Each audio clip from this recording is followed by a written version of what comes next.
आप जानते हैं गुरुग्राम में stand up comic Kunal Kamra का एक शो होना था और विश्व हिंदू परिषद ने आयोजकों को धमकी दी कि यह आदमी हिंदू देवी देवताओं का अपमान करता है। बगैर उस मामले की जांच किए आयोजकों ने उस शो को कैंसिल कर दिया। यहां तक कि विश्व हिंदू परिषद भी अपनी तरफ से कोई प्रमाण पेश नहीं कर पाई कि कुणाल कामरा ने कब हिंदू देवी देवताओं का अपमान किया था। यह हाल हो गया इस देश का। यानी कि अगर आप मन बना लें कि थोड़ी सी डर, थोड़ी सी वहशत, थोड़ी से दबाव के साथ किसी को लगातार आप निशाने पर लें तो आप उसकी रोजी रोटी तक उससे छीन सकते हैं। कुणाल कामरा के शो को बॉयकॉट कर दिया गया है सिर्फ कहा सुनी और थोड़ी सी धमकी के आधार पर। मगर क्या कुणाल कामरा झुक गए हैं? नहीं। कुणाल कामरा ने इस मुद्दे को लेकर विश्व हिंदू परिषद को करारा जवाब दिया है और उनका जवाब दोस्तों आपके स्क्रीन पर। क्या कह रहे हैं कुणाल कामरा, मैं आपको पढ़ के सुनाना चाहता हूं। आदरणीय हिंदू परिषद, मैं आपके नाम के साथ विश्व इसलिए नहीं लगाया क्योंकि मुझे नहीं लगता कि इस विश्व के हिंदुओं ने आपको धर्म की ठेकेदारी दी है। यह आपने खुद से लिया है, चलो फिर भी कोई बात नहीं। आगे क्या कहते हैं और कीजिएगा। आपने गुड़गांव में होने वाले मेरे शो क्लब के मालिक को धमकी देकर कैंसिल करवा दिया। उस बेचारे को क्या दोष दूं, उसको बिजनेस करना है, गुंडों से कैसे उलझेगा। ना पुलिस के पास जाएगा, पुलिस के पास जाएगा भी तो पुलिस तुम्हारे पास ही आएगी रिक्वेस्ट करने।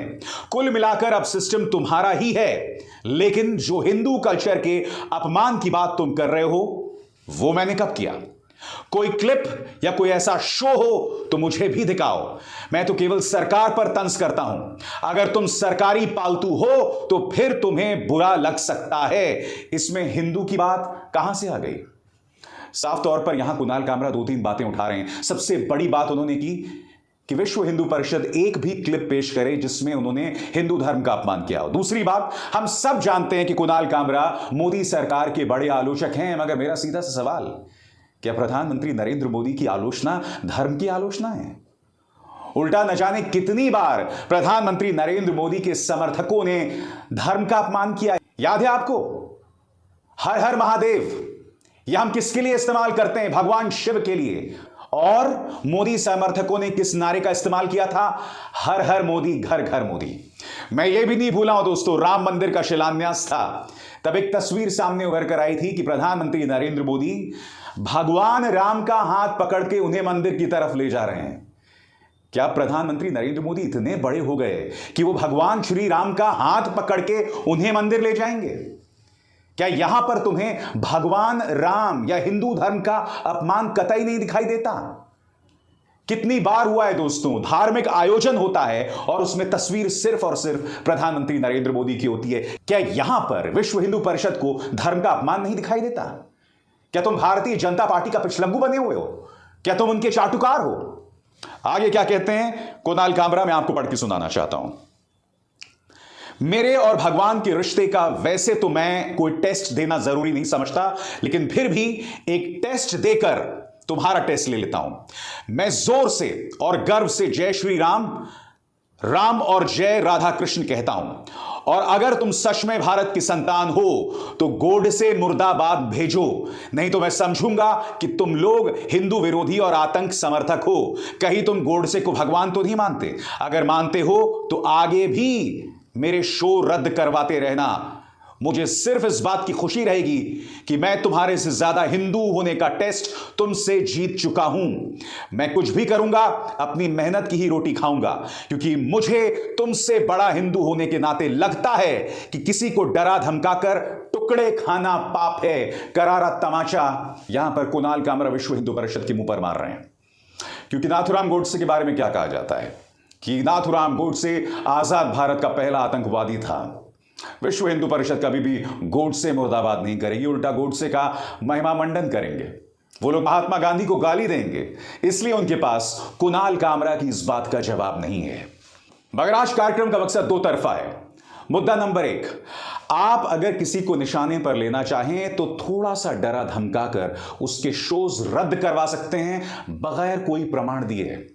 मैं चाहूंगा कि विश्व हिंदू परिषद कुणाल कामरा की इस चुनौती को ले और प्रमाण पेश करे कि आखिर कहां पर कुणाल कामरा ने हमारे हिंदू देवी देवताओं का अपमान किया है।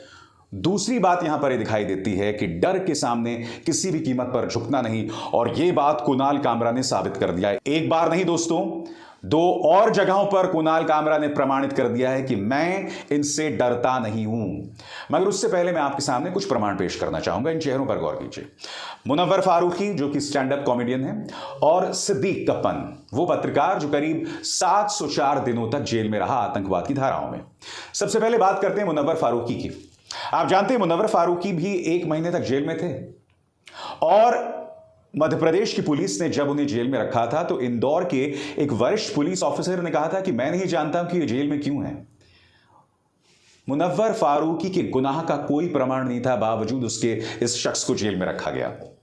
अब आपकी स्क्रीन पर सिद्दीक कप्पन हाथरस जा रहे थे, और उससे पहले ही मुख्यमंत्री आदित्यनाथ की पुलिस उन्हें गिरफ्तार कर देती है।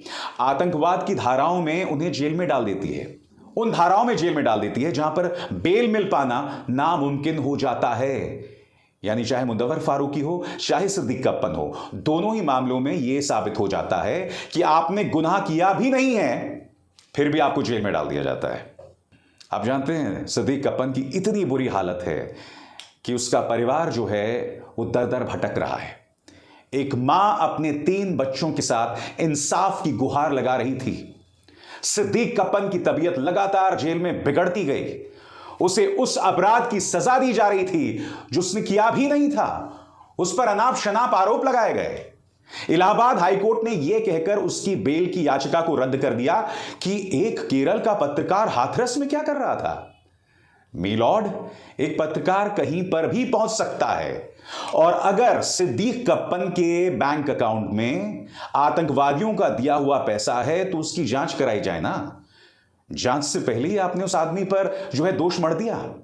और मैं बार बार कहता हूं, कई लोग कहते हैं कि अगर आपने कुछ दोष नहीं किया तो डर किस बात का, जांच एजेंसीज का सामना कीजिए। अरे मेरे दोस्तों, ये समझिए, the process is the punishment. प्रक्रिया ही सजा है। एक व्यक्ति को आप 2 साल तक जेल में डाल देते हैं, उस जेल के अंदर उसे यातनाएं दी जा रही हैं, उस जेल के अंदर उसकी तबीयत खराब हो रही है, क्या वो सजा नहीं है? भीमा कोरेगांव मामले में कई लोग जेल में थे, अब भी जेल में हैं। स्टैन स्वामी की जेल के अंदर मृत्यु हो गई, क्या इनमें से किसी का भी गुनाह प्रमाणित हुआ? नहीं हुआ। अब तक किसी का गुनाह साबित नहीं हुआ है, मगर वो अब भी जेल में। क्या आप जानते हैं कि एक रिपोर्ट सामने आई थी कि एक व्यक्ति यानी रोना विल्सन, एक एक्टिविस्ट रोना विल्सन, जिन्हें जेल में डाल दिया गया था यह कहकर कि उनके लैपटॉप में कई सनसनीखेज बातें सामने उभर कर आई थी। दरअसल उस लैपटॉप में सरकार ने मैलवेयर के जरिए जानकारी प्लांट की थी। यह खबर सामने उभर कर आई थी। यानी कि सरकार चाहे तो आपको फंसा सकती है।